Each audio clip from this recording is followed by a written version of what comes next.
I'm Isabel, and I thought a romantic getaway by the ocean would be the lifeline my crumbling marriage so desperately needed. Standing on the edge of a breathtaking coastal terrace, with the sea whispering promises of renewal, I ached to reconnect with my husband, to feel the warmth we'd lost over years of silence. But as the days slipped by, I found myself alone, drowning in disappointment, until a stranger's gaze caught mine under the moonlight. A look that stirred something dangerous, something forbidden. What happened next could shatter everything I've ever known, or save it. There's a certain stillness in the way the ocean breathes at dusk, a rhythm that feels like it's whispering secrets just out of reach. I'm Isabel, 34, standing on the edge of something I can't quite name yet, caught between the life I've built and the one I'm aching to feel again. My husband, Ethan, is 37, a corporate consultant whose ambition is both his strength and the wedge that's grown between us over the last few years. We've been together for 12 years, married for 8, but lately, our home feels more like a shared address than a sanctuary. Conversations are clipped, silences are heavy, and I've started to wonder when we stopped seeing each other. That's why we decided to escape, to pack our bags and head to a coastal city renowned for its tranquil beaches and the kind of romance you see in old movies. I thought this vacation could be our reset, a chance to stitch back the frayed edges of us. When we arrived at our hotel, I was struck by its sleek, modern design. Walls of glass reflecting the endless blue of the sea, the air tinged with the sharp, clean scent of salt water. It felt like a promise. I could already picture us walking hand in hand along the shore, the sand warm underfoot, or sharing quiet dinners with nothing but candlelight and the sound of waves between us. I wanted so badly to reconnect with Ethan, to remember why we fell in love all those years ago. But reality has a cruel way of cutting through daydreams. Almost as soon as we checked in, Ethan's laptop was open, his phone buzzing with calls, his evenings booked with business dinners. "Just a few things to wrap up," he'd say, his eyes not even meeting mine. And just like that, I was alone again, wandering the sprawling hotel grounds, the tropical air brushing against my skin, the rustle of palm trees a constant companion. It was beautiful, yes, but beauty can't fill the hollow space inside when you're aching for someone who's right there but miles away. Every night, I found myself escaping to the hotel's rooftop terrace. It's this open, quiet space, high above everything, where the world seems to pause. The view of the sea stretches out forever, painted in hues of gold and crimson as the sun dips below the horizon. I'd order a cocktail, something sweet with a bitter edge, mirroring how I felt, and sit there, letting the breeze tangle my hair, watching the day bleed into night. That terrace became my refuge, the one place where I could breathe without the weight of disappointment pressing down on me. That's where I met Luca. He's the bartender up there, late 20s, with sun-kissed skin that speaks of long days under the coastal sun and hazel eyes that seem to hold a quiet understanding. There's a calmness to him, a steadiness that doesn't demand anything from you. He doesn't ask pointless questions or try to fill the silence with empty chatter. And maybe that's why I started to feel drawn to that rooftop terrace, like it was the only place where I could truly exhale. Every evening around 7 p.m., I'd slip into a light sundress, the fabric soft against my skin, and make my way up there. The warm breeze would greet me as I stepped out, carrying the faint tang of salt from the sea below. I'd settle into a cushioned lounge chair near the bar, close enough to feel the hum of activity, but far enough to sink into my own thoughts. The sunset painted the horizon in golden hues, the light reflecting off the water in a way that made it look like liquid fire. I could hear the distant crash of waves, a steady heartbeat beneath the murmur of other guests and the occasional clink of glasses as drinks were poured. It was a sensory cocoon, wrapping me in a fleeting sense of peace. Luca began to notice me after a few nights. I'd catch the faintest smile tugging at the corner of his mouth as I approached, a quiet acknowledgement that I was becoming a familiar face. He'd be behind the bar, moving with an easy grace, his hands deft as he mixed drinks under the soft glow of string lights. I remember the first time he remembered my order, a mojito with extra mint. He slid the glass across the counter, his fingers brushing against my wrist for just a moment. It was a fleeting touch, barely there, but it sent a jolt through me, a spark that caught me off guard. My breath hitched, and I looked up to meet his hazel eyes, searching for something I couldn't name. I hadn't felt seen, truly seen, in so long. That tiny gesture, that accidental connection, made my heart race in a way I didn't expect, stirring something dormant inside me. While these moments with Luca started to carve out a small space of warmth in my evenings, the contrast with Ethan grew sharper. One night, I texted him, hoping against hope he'd join me for dinner. I typed out a simple message, asking if he could meet me downstairs at the hotel restaurant. I waited, staring at my phone, only to get a curt reply. "Tied up with a client, sorry." That was it. No follow-up, no promise to catch up later. I sat alone at a table for two, the candle flickering mockingly as I pushed food around my plate, the taste of disappointment bitterer than anything I ate. The hum of other couples laughing and talking around me only deepened the ache. Eventually, I gave up, abandoning the half-eaten meal to retreat back to my sanctuary on the terrace. Sitting there with my drink, the ice melting slowly in the glass, I couldn't help but think about how far Ethan and I had drifted. We hadn't had a real conversation in months, not one that went beyond logistics or polite small talk. I felt like I was fading into the background of his life, a ghost in our shared story. Every call he took, every meeting he prioritized, was another brick in the wall between us. It was one of those nights where the air felt heavier, charged with something unspoken, as I sat at the bar on the rooftop terrace. My glass was half empty, the amber liquid catching the dim light of the lanterns overhead. I was lost in the swirl of my thoughts, staring into it like it held answers I couldn't find anywhere else. The terrace was nearly deserted, just a few couples lingering in the far corners, their murmurs blending with the distant hum of the sea. Then Luca's voice cut through the haze, soft, almost a whisper, but piercing in its directness. "Why are you always so sad?" he asked. My chest tightened, a knot forming so fast I could barely breathe. I didn't answer. I couldn't. Instead, I turned my gaze to the endless expanse of the ocean, the dark waves shimmering under the night sky. I felt raw, exposed, like he'd peeled back a layer of me I'd kept hidden for years. But Luca didn't push. He just stood there, wiping down the bar counter with a slow, deliberate motion, giving me space to wrestle with the weight of his question. That night, I stayed longer than I ever had before. The other guests trickled away, leaving the terrace bathed in the silver glow of a full moon. It cast long shadows across the wooden deck, making the world feel both vast and intimate at the same time. I didn't move from my spot, my fingers tracing the rim of my now empty glass, the coolness grounding me as my mind spun. I heard the faint clink of bottles as Luca finished his shift, expecting him to disappear into the night like he usually did. But instead he stepped out from behind the bar, his silhouette framed by the moonlight, and walked over. He settled into a lounge chair a few feet away, a respectful distance at first, his presence quiet but undeniable. We didn't speak. The only sound was the gentle lapping of waves far below, a soothing rhythm that seemed to match the unsteady beat of my heart. The silence between us wasn't empty. It was thick with tension, building with every passing second. I could feel my pulse quickening as he shifted closer, the space between us shrinking until his shoulder brushed against mine. It was a small touch, but it sent a jolt through me, electric and warm. My breath caught, and I didn't dare look at him, afraid of what I might see in those hazel eyes. Then, in a moment that stole the air from my lungs, his hand reached out.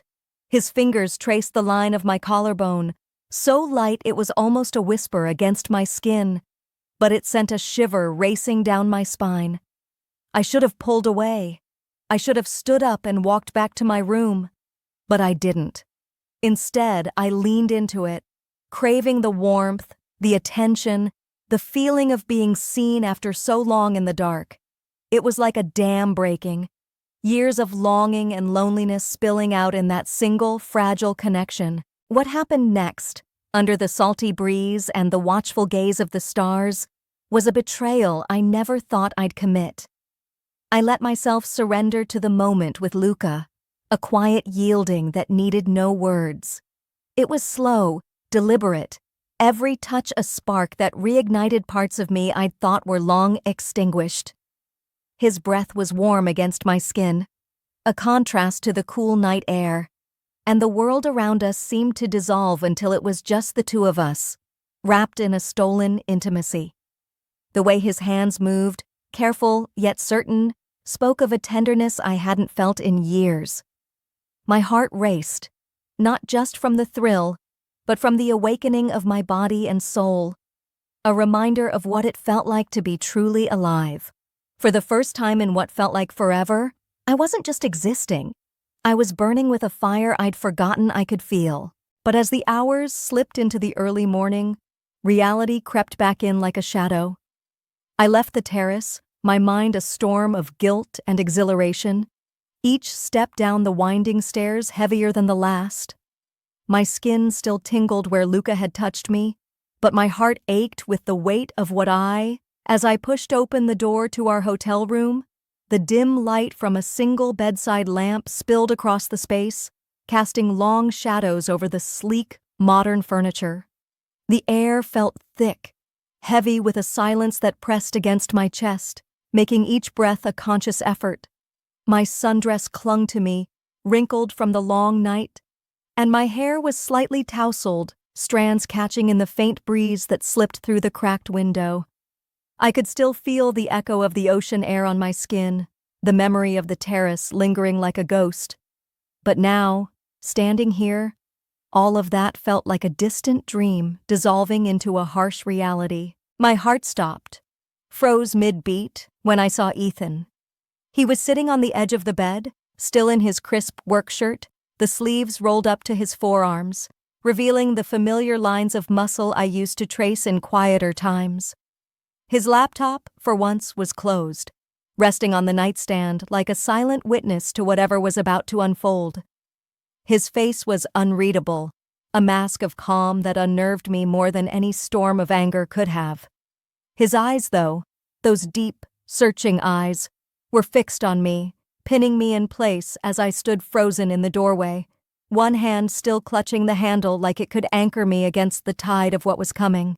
Guilt surged through me, a physical thing, making my palms slick with sweat, my fingers trembling as I let go of the door. My throat felt like sandpaper, dry and tight, each swallow an effort as I scrambled for something to say, some excuse for why I'd been out so late, why I looked like I'd been caught in a whirlwind. I opened my mouth, the words half-formed, something about losing track of time, about needing air, but before I could force them out, Ethan spoke. His voice was low, steady, cutting through the silence like a blade. I saw. Those two words hit me like a punch to the gut, knocking the breath from my lungs. My mind reeled, spinning back to the terrace, to the moonlight, to the stolen moments I thought were hidden under the cover of night. He saw. How? My thoughts raced, piecing it together in a frantic blur. He must have been out there, maybe on the balcony just below, or near a window with a clear view of the rooftop. Maybe he'd stepped out for a break from his endless work and caught the silhouette of my betrayal against the silver glow of the moon. I could almost see it through his eyes, the way I'd leaned in, the way I'd let myself be drawn into something I knew was wrong. My stomach churned, a sickening wave of panic rising as I braced for the storm I was sure would follow. I expected shouting, accusations, the kind of raw anger that would tear through the fragile threads still holding us together, but it didn't come. Instead, Ethan's gaze softened, just enough to catch me off guard. And he continued, his voice still quiet but carrying a weight that pinned me in place. But now I understand. And if you're willing, I want to learn how to be with you again. The real you. I stood there, stunned, my mind struggling to process what I'd just heard. Those words, they weren't what I'd prepared for, not even close. I'd steeled myself for rage, for the inevitable end. But this was a curve I hadn't seen coming. I searched his face, my eyes darting over every familiar line, looking for some hint of deception, some sign that this was a trap or a cruel game. But all I found was raw honesty, a vulnerability I hadn't seen in him in years. His expression was open, unguarded, like he was laying himself bare in a way I'd forgotten he could. In that moment, I realized how much I'd underestimated him. I'd assumed he hadn't noticed the distance between us, the quiet pain I'd been carrying for so long. I'd thought he was too wrapped up in his world of deadlines and deals to see me slipping away. But he had seen, maybe not just tonight, but all of it. The next evening comes with a heaviness I can't shake, a mix of nerves and anticipation twisting in my chest like a storm waiting to break. I'm standing in our hotel room, staring out the window at the fading light over the ocean, when Ethan turns to me, his voice softer than it's been in weeks. "Let's go up to the rooftop terrace," he suggests, and my heart skips a beat. That place. It's loaded with memories, both beautiful and haunting, and the thought of facing it with him feels like stepping onto a tightrope. I nod, unable to find words, and we head out together, the air between us thick with unspoken things. We walk through the hotel, the polished floors reflecting the dim glow of chandeliers overhead, the murmur of other guests fading into a distant hum as my focus narrows to the man beside me. The elevator ride is silent, the hum of the machinery the only sound as we ascend. I stand close to Ethan, close enough that my hand brushes against his, a fleeting touch that sends a shiver through me. I want to grab hold, to anchor myself to him, but I hesitate, my fingers curling into my palm instead. The doors slide open, and we step out into the familiar space of the terrace, the salty breeze hitting my face like a memory come to life. It's the same wind that tangled my hair on so many nights, the same scent of the sea that wrapped around me when I felt so lost. I glance toward the bar area, and there's Luca, his silhouette familiar as he wipes down the counter. His eyes meet mine for a brief second, a flicker of something unreadable passing through them before he looks away, offering a subtle nod. It's a quiet gesture, one that tells me he understands this moment isn't about him, and I'm grateful for the space he gives. Being here with Ethan, though, it's like seeing the terrace through a different lens. Every corner of this place holds echoes of the night before, shadows of choices I made under the moonlight. But now, with him by my side, it feels altered, like the air itself is charged with a new kind of weight. We move toward the same lounge chairs where I'd sat so many times, the cushions still holding the faint imprint of my solitude. As we settle in, Ethan reaches for my hand, his grip firm but gentle, a warmth I haven't felt from him in years.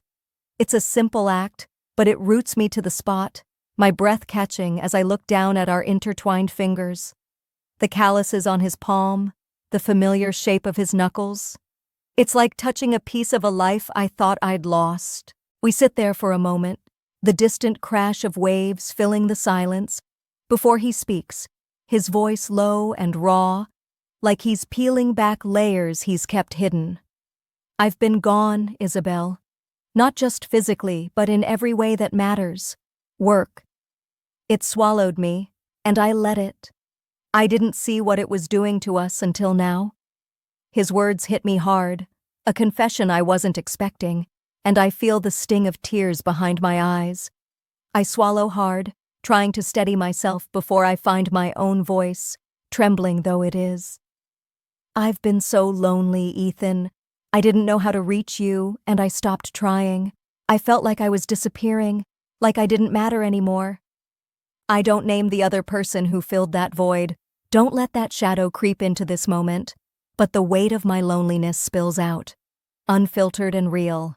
There's a vulnerability between us now. A fragile thread stretched taut as we sit under the vast, starlit sky. I look at him, really look at him, and for the first time in so long, I see not just the husband I've grown distant from, but the man beneath. The one with his own flaws, his own needs, his own quiet pain.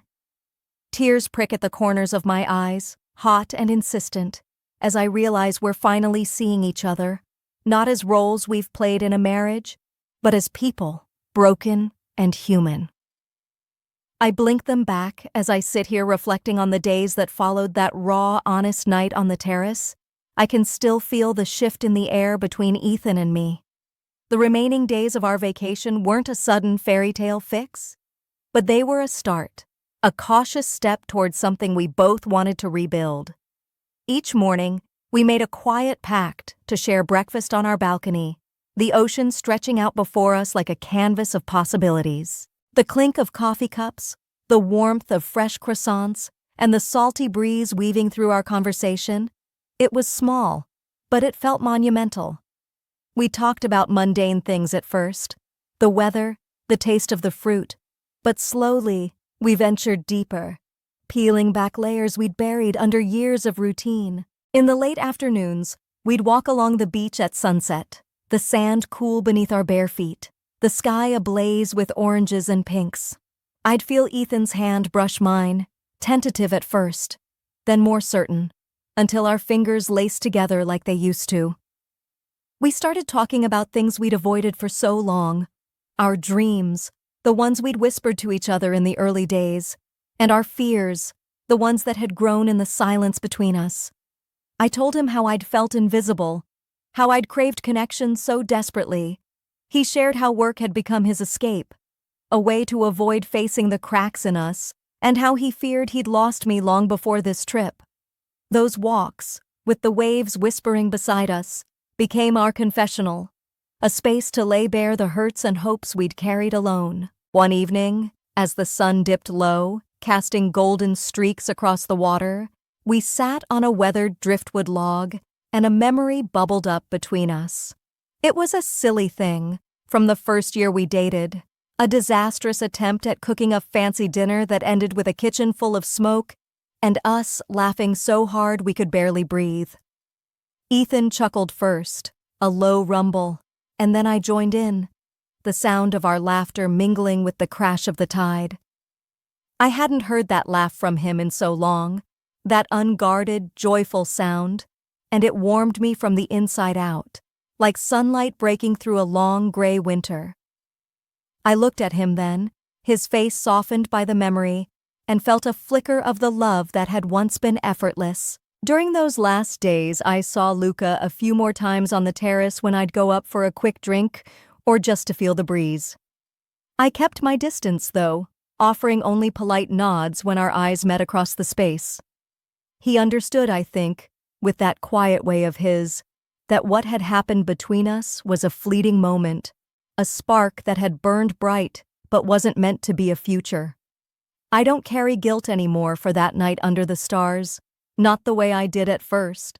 Instead, I feel a strange gratitude for it, for the way it shook me awake, forced me to see what I was risking, even if the wake-up call came in a way I never expected.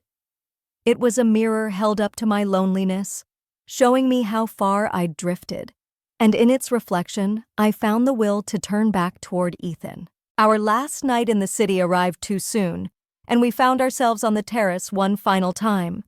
The air was cooler, carrying the faint promise of a coming storm, and the sea stretched out before us, dark and endless under a sky pricked with stars. Ethan stood beside me, his arm slipping around my shoulder, a gesture so familiar, yet so new after all we'd been through here. I leaned into him, feeling the steady warmth of his presence, and a quiet strength settled in my chest. We weren't fixed, not by a long shot, but we were choosing to try again, to step into the uncertainty together. Standing there, with the wind tugging at my hair and the distant murmur of waves filling the silence, I felt a fragile hope take root. A belief that maybe, just maybe, we could rebuild something stronger from the pieces we'd scattered. As I think back on this trip, on the highs, and don't forget to subscribe, like, and comment if you enjoyed this story. This will help us create more engaging stories for you.